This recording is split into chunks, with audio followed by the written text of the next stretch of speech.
Welcome, in front of me is a NOKIA 8.1 and today I will show you how to enable the power saving mode. So to get started, all you need to do is pull down the notification panel and find the battery saver toggle, which is right here.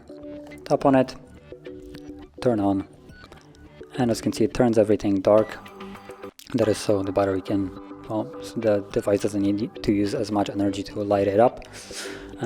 Also does a couple other things like limit your performance and turn off Wi-Fi and a couple additional toggles like Bluetooth, Wi-Fi, and what else is here? Probably the tracking as well when it's not being used, and also when your device is in a sleep mode. Now once you've finished with the battery saving mode, all you need to do is just tap on it again to turn it off and everything goes back to normal. So if you found this very helpful, don't forget to hit like, subscribe, and thanks for watching.